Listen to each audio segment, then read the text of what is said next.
A busy board is a toy for babies or toddlers to train their fine motor skills. There are many available online, traditional wooden ones and very much not traditional ones. Of the latter, some contain electrical outlets and locks, which certainly are great to stick stuff into, but parents might be less appreciative of this.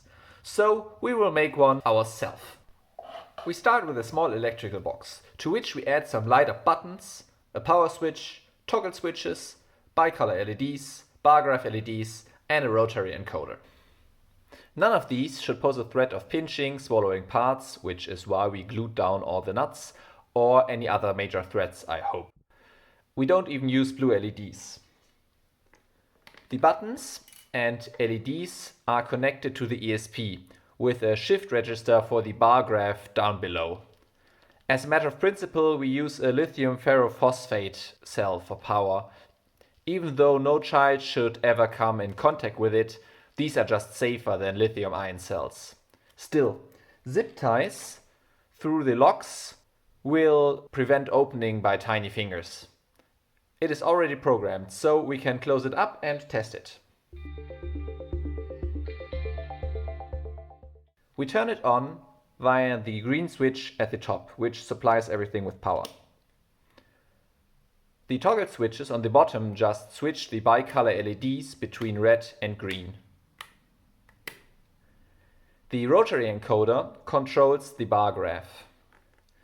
An actual knob on top of it would have been nice, but all I had was either too big or would be a choking hazard. Now it is a little bit more challenging to turn, which is fine as well.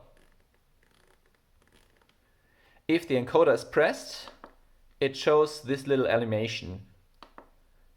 When it is held down, it shows another one and starts a game of Simon, utilizing the LEDs within the buttons on the right hand side. If we press the briefly illuminated button, the next one lines up. But if we press a wrong one, the correct next one lights up again. If we press them correctly X times in a row, we win and a short melody plays via a small piezo buzzer inside, although it is very, very quiet.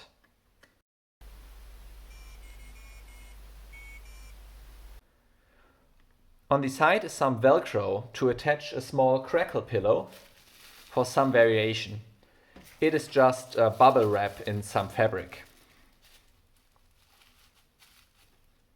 Outside the game mode, the buttons on the right hand side just briefly light up when pressed and stay on when held down.